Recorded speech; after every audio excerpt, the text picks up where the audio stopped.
Oh, What do okay. you do? So we're recording now, but we're not live.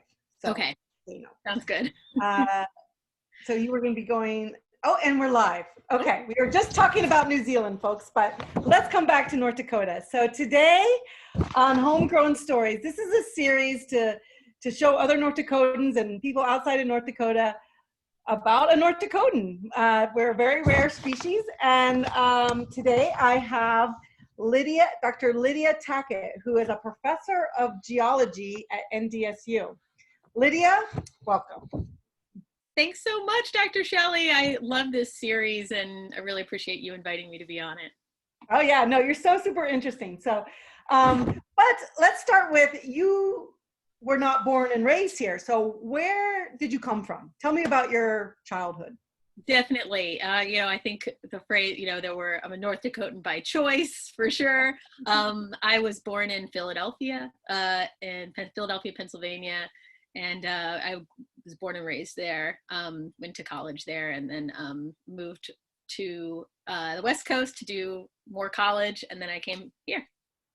Okay, so first of all, Philadelphia. I lived in Philly for 6 or 7 years, so that's interesting. Where did you live? What? It's a borough just outside of the city called Roxborough. Is where I grew up. Okay, so you know yeah. it. Yeah. Oh, wow. So something about Philly. So first of all, you're our professor of geology, and you grew up in one of our largest cities. But so Philly itself is a workers' town. You know, most people don't, right? I mean, it's all about workers, and then you always think about, mafia, stuff like that. So how do you describe Philadelphia to us folks out here that be like, wow, that's East Coast, but it's the mafia stuff. I grew up. When I was in college, I lived in South Philadelphia, which is I literally grew up in the Italian neighborhood, which is what it's called. They have that Italian market where Rocky would ran down that street to train in the movie Rocky, where and there's. I think the mafia stuff is kind of more like a folklore than anything else these days, and but it's definitely a workers' town, and respect for people making a fair wage for a fair day's work, and respecting working families, and right. Yeah, it is. It's that's what I recognize about Philadelphia. Yeah, that's what I felt like when I was there too. Okay, so and then but geology is more like an outdoorsy kind of field. Like, how did that path of education, how did you decide to become a geologist if you grew up in Philly?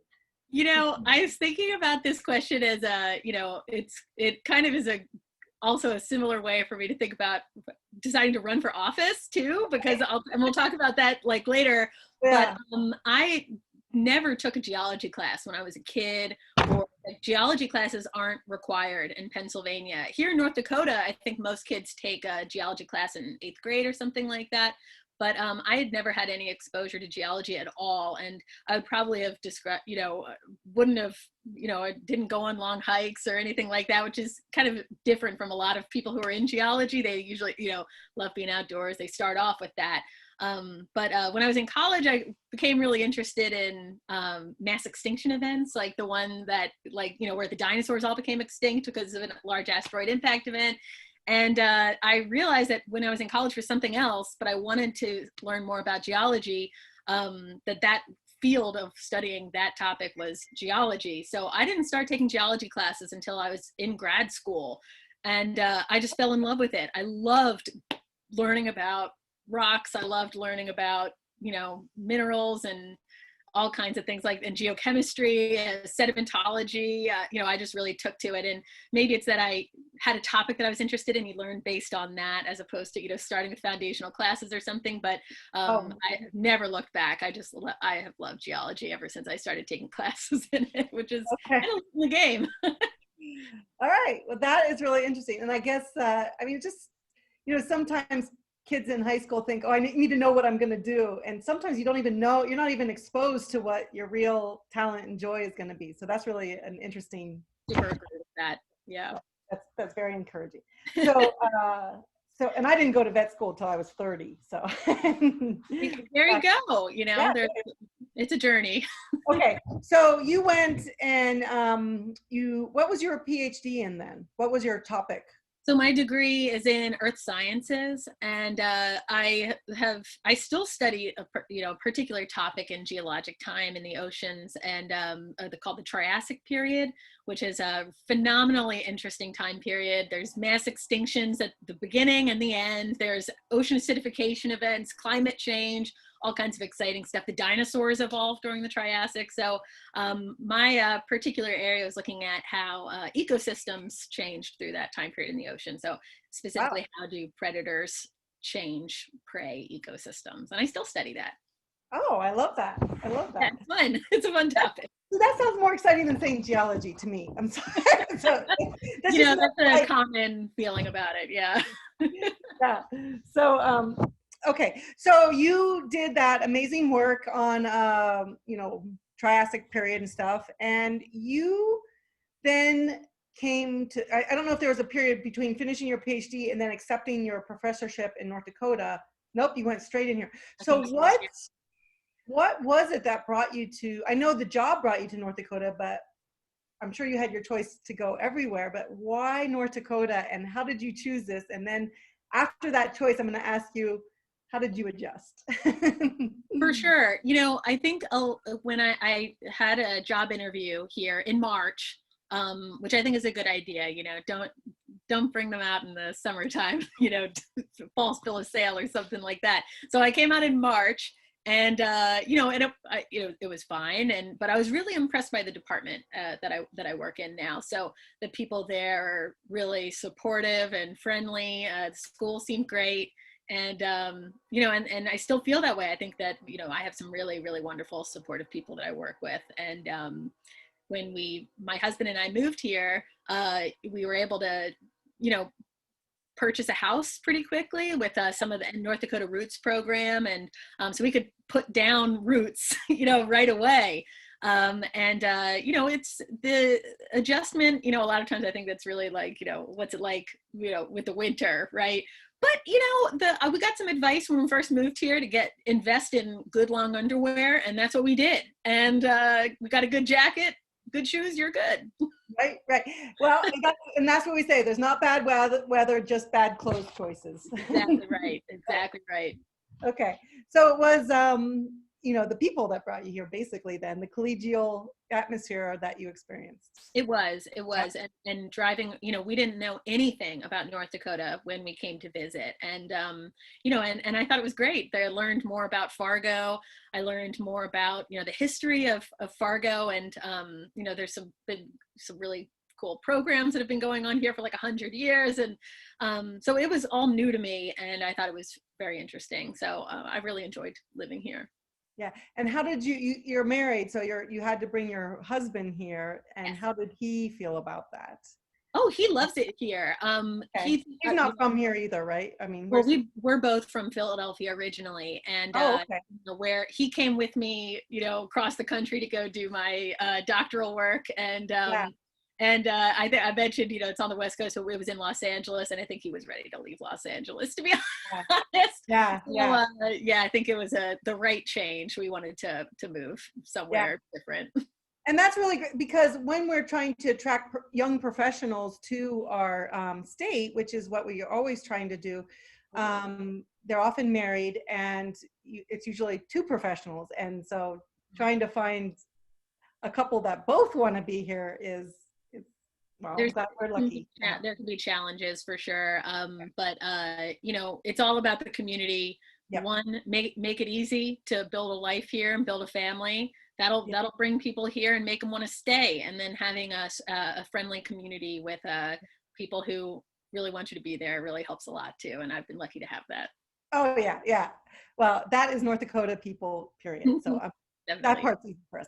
Okay, so now you've been a professor for how long here? 6 years. Actually, this is my 7th year. Okay. So what have been some joys and challenges in that 6 or 7 years that's kind of unique to North Dakota, not like normal professorship challenges and joys. Oh, But yeah. like, Well, you know, the COVID situation has been a real challenge. And everybody in the country who works in higher education is dealing with it, trying to figure out how to deliver a good education. Every K-12 teacher is dealing with it, how to deliver a good education to students, with either, you know, remotely in some cases, or, you know, in conditions that can change. Trying to figure out how to do that in the best way possible, but also to try to find silver linings to it. You know, some benefits to planning for, you know, the next year in higher education. I know I teach multiple field courses through as a, you know, an instructor and researcher, and so, you know, trying to figure out how we can turn some of our courses into not fully remote, but having a remote option in order to increase accessibility for students with disabilities, or, you know, family catastrophes that are kind of unforeseen. That's always kind of been a problem in geology. So this is kind of a good, you know, push to develop some of those alternative kind of programming. So that's something I'm trying to look for the silver lining in a lot of this. What can we do that'll help for the next 2 decades, basically, as well as, you know, in the coming year. Yeah, that's the thing. It's the long vision, you know, and I think that's where, you know, our sense of community, that, you know, you can't do it alone. And it's really nice to have that sense of community. And, you know, building up into the North Dakota specific, I'll tell you, really coming from different colleges, teaching students in North Dakota has actually been a real joy. The students here seem to, you know, I've just really enjoyed working with them. They've been really hardworking, curious, you know, a joy to teach, not like, you know, they're excited to be there, and they're excited to learn, and they are ready to hear what they can do next. So I've said that since my first year of teaching here, that teaching North Dakota students has been a great joy. Yes, yes. I always say, you know, we have a lot of things we make here, energy and food, but I think one of the best things we grow are the people. So, and you see it at all stages of life. So I'm glad you see that too, city girl. Absolutely. Yeah. Okay, so I actually met you a few years ago, strangely, given that, you know, now we're both running for office, but it was because I was politically curious. I was just starting to dab my toes into like politics, but not really involved in politics. And you really inspired me, and you gave me a ton to think about. And well, now here we are. But can you started as not political or anything. So can you tell us your journey into politics as well? Because you have inspired so many other, especially female, I guess female, but I just know all the females in your group. So maybe I'm wrong about that, into running for office.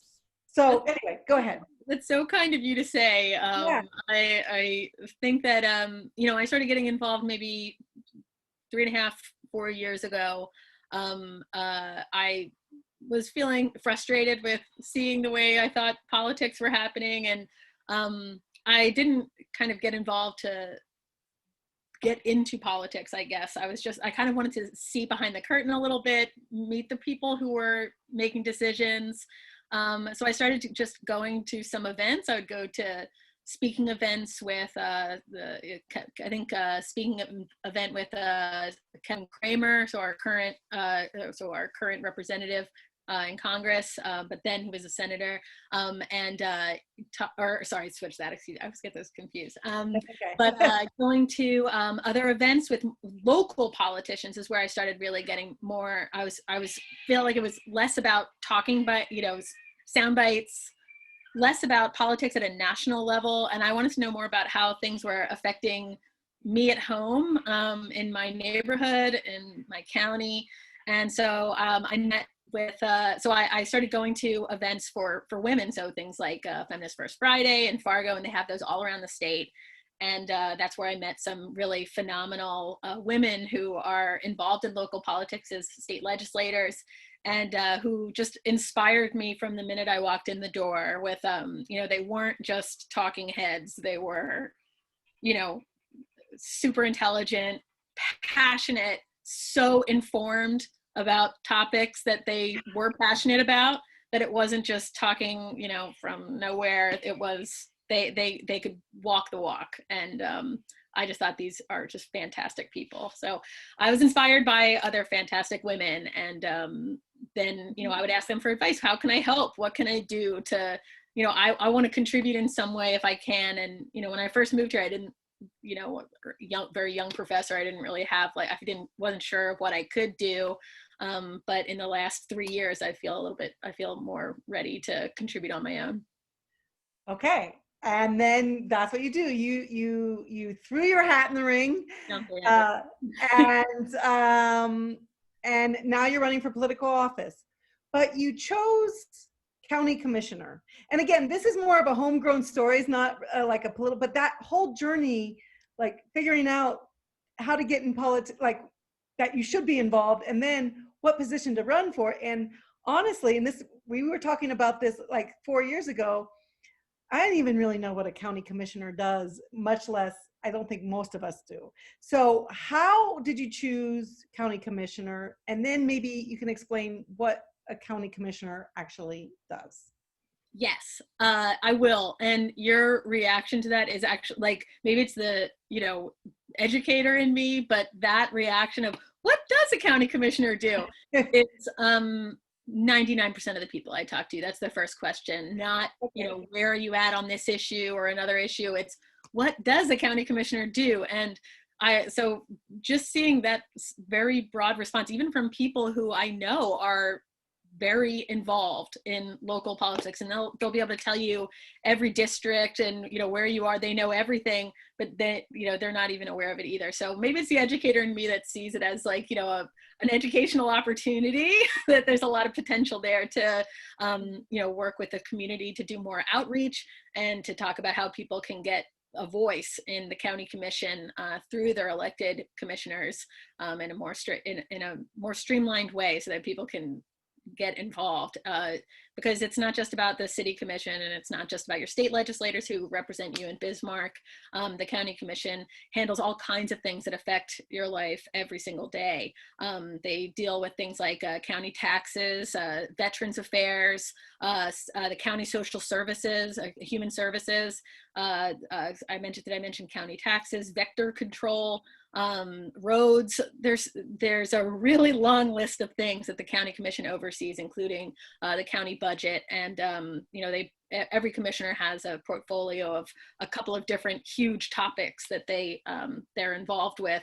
But you know, I like to keep a variety of interesting things going on in my life on any given day. So that was also one of the things that drew me to it, that you know, there's a wide variety of topics that the county commission covers. And also, and, you know, like I said, getting the opportunity to explain what we do and how you can have your voice heard there.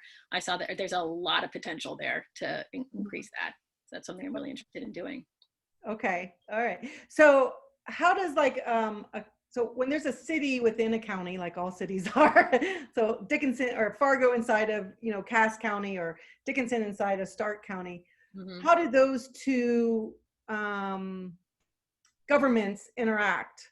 Like, how would you interact with the lives in Fargo from a county commissioner's position? In their role, absolutely. And, you know, the way that they work together, like, just for example, like, there's Fargo, there's Castleton, there's a couple of towns in the county. And so, like, one of the ways that I think we've been able to see how the county commission interacts with the city commission of Fargo, for example, is with the COVID updates. So they often bring in the chair of the county commission to talk about, you know, what's the status of certain projects. The county commission runs a lot of operations related to elections. So when we had primaries in June and city elections in June, and there was a lot of input from the county commission for how to keep the polls, how to keep the mail-in ballot process safe, deciding how we were going to proceed with that. So they make a lot of really important decisions that relate to things not just with elections, but with refugees, with all kinds of stuff. So there's really that's interesting. Yeah, for some reason I didn't think the county commissioner, would county commissioners rulings trump city rulings, or are they just work in what happens when there's discord between the city and the county? Well, there's city laws, and then there's county law. There's ordinances that vary between, Yeah. where they're applied. So, that's kind of handled by the courts. Okay. So that's the other branch of government. Specifically regulate on, but there's different sets of guidelines. Yeah. So it sounds like, though, you have to be able to get along, also problem solve, and what better thing for a scientist to do than that? That's what I think. I love working with other people. I love problem solving. That's what I do every day, is look at a bunch of variables that don't seem to work together and try to figure out how can we make these things work together. Right. I've had a really good time, actually, announcing that I was running. Learning about projects that the county commission is involved in, things like the diversion project. There's a proposed career academy. The first, one thing I've really enjoyed doing is, reaching out to people and, who I know would be affected by these programs, and ask a million questions. People who ask workers, ask business owners, ask, county, county employees, what would they like to see happening different than what's happening right now. So I love getting to pester people with a lot of questions and seeing if there's something we can do with, lots of different answers from lots of different people. So that's what I'm excited to get. What is your, when you ask the average citizen, as, a potential representative of them, when you start asking them, for me, a lot of people are like, oh, you're asking for my opinion? I don't know, they're surprised that elected officials are actually, well, I'm not elected, neither are you, but you know what I mean. So what's the general response from the population when you start talking about issues? Is it curiosity or shock, or they already have some very well-formed opinions, or what's your general feeling so far over there? With county issues, with the exception of the diversion, I have not encountered very many people with very strong opinions about the things that happen at the commission. And that's from, like I said, a lot of people who I would think would be very aware of what's going on in the, the decisions that are getting made there. So, sometimes it'll be like, well, you're a teacher. So what do you think about, your school district helping to pay for the, workforce academy that's being proposed. And they have an opinion on that, but they didn't know that it's something that's being considered by the county commission.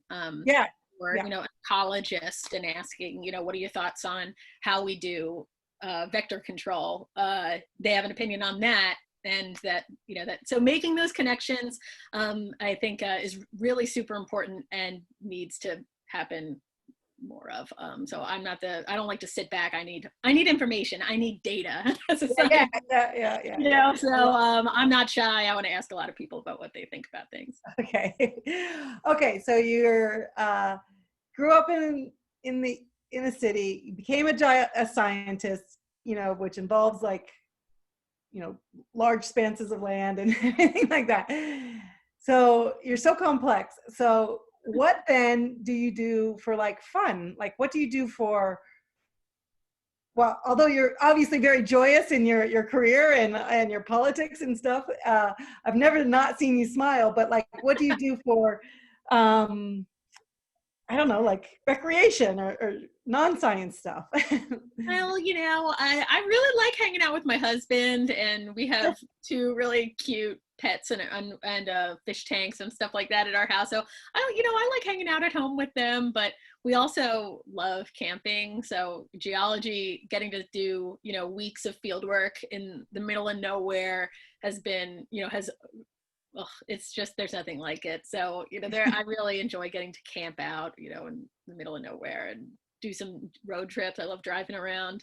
I'm driving around North Dakota and seeing all the, neat features and things like that. North Dakota has such a fantastic geological history. So getting to do a little traveling. And if I am traveling around for political stuff, it's always, we try to stop at this outcropping of rocks or this quarry or something like that. So, I love kicking it around the house or getting out of the city, basically, is what I would call a good time.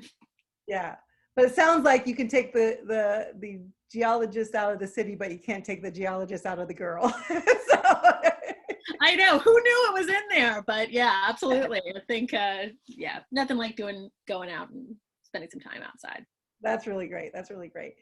So now you've been here for 7 years, and you know, your first impressions were the same as a lot of our impressions about the family, you know, people, like the people of North Dakota and the joys there. But what would you say is your favorite thing about North Dakota? This is like, this is where I love to hear people's answers. I have a geological answer and a non-geological answer. I love that. I love that. So I want to hear the geologic answer first. Okay, so this is my favorite thing about North Dakota geologically. And a lot of people don't know this. So actually if you're from Western North Dakota, so I'll kind of poll you on this too. Okay. North Dakota has, I'm not being hyperbolic here, I'm not exaggerating. North Dakota is home to some of the best dinosaur fossils in the world. Yes. In the world. Yes. And you knew this. So like a lot of people say, well, I knew we had dinosaurs, but I didn't know that they were great dinosaurs or something like that. Nowhere else has North Dakota types of dinosaurs, you know? And oh, I didn't know that. I didn't know that we're number one in dinosaurs. We have some of the very best dinosaurs in the entire world. What? So I guess I didn't know that. So, okay, before I get to like your personal, let's take a little deeper dive on that. Because, you know, so what makes it like a best dinosaur? Like, not those like little ones that nobody really cares about. They're like the movie type dinosaurs or what? Yeah, and there are plenty of those little chunklets that, yeah, you know, a lot of people think dinosaur fossils are like super rare. They are and they aren't. Like those little chunks, you can, if you know where to look, you can find them everywhere. And there's lots of places in North Dakota where you can find those. But the best dinosaurs in the world part are things like Dakota, the fossil at the North Dakota Heritage Museum has, it's actually dinosaur skin that's been perfectly replaced by iron minerals. They've been, you know, that was discovered here in North Dakota and is one of the very best examples on the planet. Okay. Pause. Are there feathers on that skin? No, but you can go see this, and they have it in the middle of the hall, unless they're cleaning parts of it, and it's painstaking work. They've been cleaning it for years, but you can see like perfect. You can see every ridge, every like detailed nubbin on it, but like, you know, you can actually like see exactly what the surface of what this particular kind of dinosaur, what they would have looked like. So, which is just, no one else has that. That's incredible. Dinosaur skin. Yes, we have some of the most complete dinosaurs that have ever been found. We have, and they're like the really exciting ones that everyone knows about. We have like T-Rexes and like, you know, we've got no one else. That's not something that other states have. And one of the things that I started getting really passionate about in the last couple of years is that I'd like to, you know, there have been some amazing dinosaur discoveries and amazing fossil discoveries that aren't dinosaurs discovered in North Dakota. And I'd love to see, you know, I would love to see the rest of this, you know, see the state get to know how great our fossils are. You know, what's another great fossil that's not a dinosaur? Like, what would be like a great fossil? You're gonna get me going, Shelley. Okay. I know, but like there was an amazing discovery, like a world-class discovery. Part of the reason why we've got so many dinosaurs is we've got the right age rocks that haven't been like moved around. A couple of years ago, one of the most exceptional fossil localities I've ever heard of was found. It's somewhere in Western North Dakota, and it's the result of, this is the hypothesized way that it was formed, but it was a lake that existed with a river and some ocean, some marine input probably. When the giant asteroid asteroid hit the planet that eventually led to the extinction of all the dinosaurs, it caused major earthquakes throughout the entire country, and it shook the lake. The lake was going like this, and sediment was pouring in from either side of it because of like giant waves, and just dumped all this sediment on top of all the fish, all the animals that were living in this lake. There are even mini asteroid impact craters from the little bits of crater that landed in the lake basin. There's little mini craters with tektites, little bits of asteroid in the bottom of them. Wow, so that's like that one town in Italy that got kind of all the volcano ash on it and everybody like died in place. So Yeah, that's kind of what that looks like. Exactly like that. So it's just unbelievably exciting. And people of North Dakota, that's their fossil right there. So that's their material that, and you know, kids should all get to go and visit that site. So how long ago did that happen? How long was that impact? 65 million years ago. 65 million years ago. Mm-hmm. How did somebody find that? Was it a scientist that found it, or was it sometimes like, oh, some kids were playing, they found a bone or something? You know what I mean? Well, it was a collaboration between a researcher who I think was actually a PhD student at the time, a local rock club. And you know, I mentioned how we have rock layers that are the right age. They're this age. You have to have rocks that are exactly 65 million years to capture this particular event. And it just so happens that it was getting deposited then, and we're sitting on top of the continental craton where all the layers are nice and flat, so they haven't been like squished around by time. Wow. But then, like, my non-geology answer for what I love about North Dakota, and I can't remember if I've told you this before, but you know, it's just it's, you know, reflected in that, you know, that saying where that North Dakota is a small town with long roads. Yeah. One town, long road. True. And you know, I really like getting to travel, you know, traveling around the state. You can go to someplace like, you know, Williston or Killdeer or Castleton, mention someone that you know in Fargo who's lived there for 10, 20 years. And, you know, they'll say like, oh, you know, Mary's kid, you know, it's generational. Everyone knows each other. And, you know, I think it can be a little intimidating sometimes for people who aren't from North Dakota. But I think, you know, I feel like I'm already part of a community, which is really nice to feel, and that you can go pretty much anywhere in the state and know you've got a friend. I think that's a good thing about North Dakota. I love that. I love that. And I love how like you're bringing, so the generations of people combined with the generations, the epochs of time. Yeah. And it just, I feel so like, I don't know, whole.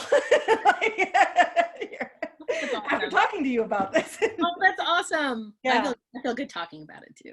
Yeah, it shows, and that's what I like. Why we're almost done with the interview, folks. But like this is why I like that answer, because when anybody starts thinking about their favorite thing, it's always something that's just so inherent to North Dakota, and everybody just beams, and you just have to come here to experience it. It's true. It's true. It's hard to explain, but yeah, North Dakotans know what I'm talking about. So they all do. They all do. All right. Lydia, anything else you'd like to share before we wrap up? I mean, we're all so happy about the epochs and our fossils and like you running for office and stuff. Thank you for letting me do a little bit of geeking out here, talking about fossils a little bit. But I'd say, you know, just make sure that you know, get out there and vote in this November or earlier. Vote in your pajamas. Vote by mail.